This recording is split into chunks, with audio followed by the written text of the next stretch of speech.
I stuck a Glock 17 in my mouth and I pulled the trigger, effectively ending my life as I knew it. Before I tell you about that, I need to backtrack and tell you about the 35 years that led me to that moment. Growing up, my family experienced a lot of death.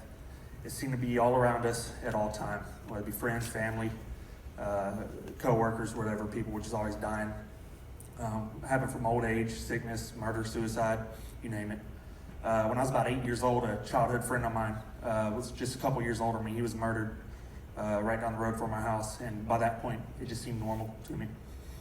I think this gave me a very strange fascination with death. My mom recounts me mentioning suicide the first time when I was about 5 or 6 years old. In those early years, I was a bit of a nerd. I was a lot of a nerd. Skinny little redheaded, freckle-faced kid with glasses, braces, a mullet, and big ears. Really big ears. One time a kid told me I looked like a wing nut. And here, 30 years later, I still laugh about that. It's crap. I started martial arts at a young age, which I was really good at, but pretty typical with traditional martial arts. It didn't do anything to help me with the bullying that I experienced. I was the youngest of 4 siblings, and my older brothers, from my perspective, seemed fearless, always willing to stand their ground. However, that wasn't me. I was one who's too scared to stand up for himself. I was a coward that dealt with the bullying I received. See, I didn't edit it, so I misspelled stuff. And that was the hardest part for me to deal with, the shame I felt because I couldn't escape it. Early on in my teenage years, I got involved with drugs and alcohol. Started smoking weed and doing acid for the first time when I was in 6th grade. Became sexually active around the age of 13. A short while after that, the prior fear I had felt about fighting dissipated. That pendulum stopped and swung the other way. I discovered an overwhelming majority of men can't fight or don't really want to. They just want the world to perceive them to be tougher than they really were. Operating under that assumption, anytime the slightest hint of conflict arose, I went all in. I had something to prove.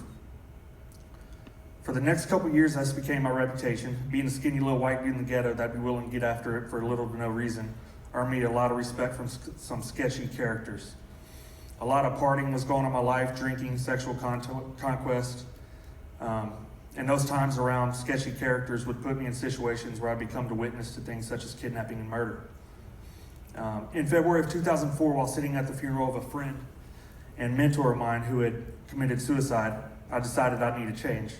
Packed up my stuff and headed to Orlando. It's no surprise that there was no real change once I got there. I continued to put myself in the same old circumstances. It's kind of funny looking back. One of the guys I ran around with in Florida was a ranking member of the Banditos Motorcycle Club. And one night while we were out drinking, he had an impromptu intervention with me because he felt I was reckless in dangerous situations. The following year, I found myself in post-Katrina New Orleans, where I met a girl. She would end up becoming the reason I'd calmed down to a degree.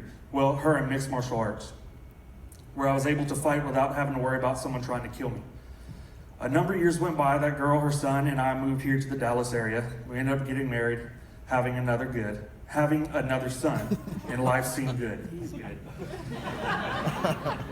So if you notice, I've yet to mention God at all during this. That's because he simply didn't exist in my life. I was an atheist, very militant atheist in my teenage years, and I felt I needed to build my kingdom the way I saw fit.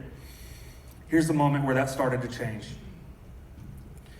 In June of 2009, I got a call one Saturday morning from my older brother telling me to get to Houston right away. I hopped on my bike and blasted to Houston, and I got to the hospital there to be with my big sister in the final moments of her life. Her 3-year battle with cancer ended that day. What bothers me most about the years leading up to that was her and I didn't talk much. She was a devout Christian and fearlessly leaned into her faith as she fought breast cancer, and that annoyed me. Let me tell y'all, though, looking back now, I spent most of my life around rough guys, tough guys, fighter types, warriors, and I can tell you I learned more about fighting on that day from my big sister than all those others combined. Though I didn't know what it was, the strength she found in Her faith eclipsed anything I'd ever seen. She simply outshined them all. That day softened my atheist views, and God was at work. So, 9 more years of kingdom building, 9 more years of running my household like a tyrant, 9 more years of focusing on me and neglecting my family. After years and years of living for myself, my wife checked out of the marriage. After all, I was just another man in her life who had failed her. All at once, my world came crashing down because it was only in retrospect did I see the error of my ways. A shocking discovery for a narcissist. It's hard to make sense of it now. Don't know if it's the exposure to numerous suicides in my life or the fact that I started talking about suicide from a very young age. But in that moment, feeling like a failed husband, father, protector, and man, stacked on top of numerous days with no sleep and, of course, some vodka, I came to the moment I started this testimony with and decided everyone would be better without me. Thing is, unbeknownst to me, the pistol I carried every day was always loaded, was empty that day when I pulled the trigger. And I was left hearing a click instead of a boom. And that click was the loudest sound in the world. The moments afterwards seemed so chaotic in my head as I looked back on them. I felt like a parachute had deployed, pulling me out of my body. I lay there on the floor of my house, broken and confused. I hadn't processed what just taken place.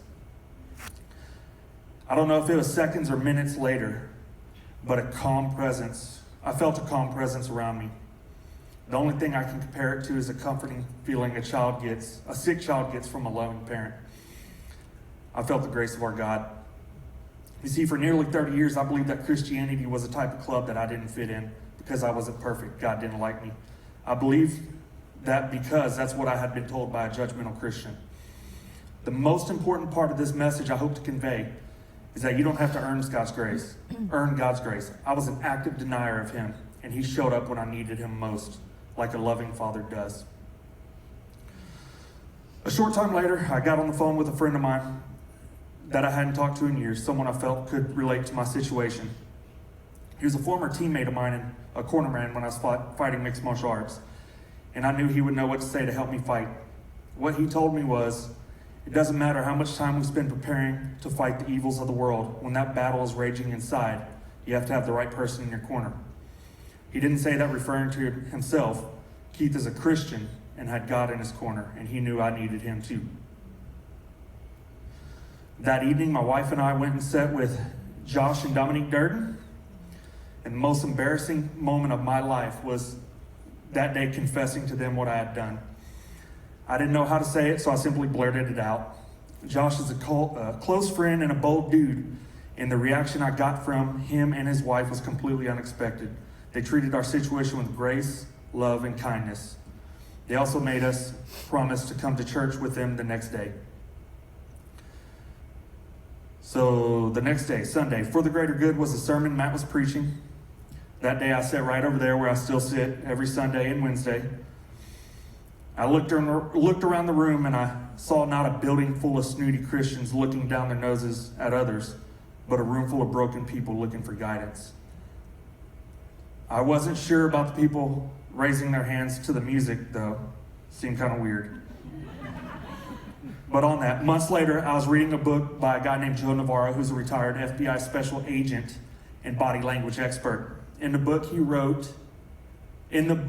called What Everybody is Saying, he wrote, regardless of background or culture, when the human heart is filled with hope or joy, it does what he calls gravity-defying movements. This is why we throw our hands up on roller coasters and jump and cheer when our favorite team wins the game. So you're welcome for that. Now you know. That's awesome. Walking out that day, I told my wife in the parking lot, I felt as if I'd been born again. This is exactly what Jesus tells us in John 3:3. So it's been roughly a year and a half since I stepped into faith and became a believer. The work that God has done in not only my life, but the life of my wife is something I never would have believed. Much of that work has been performed through people in this very room. People like Josh and Dom, my brother Steve over there, who God put in my life at a very specific moment to extinguish a fire that was raging inside. And let me tell y'all, that's a good brother.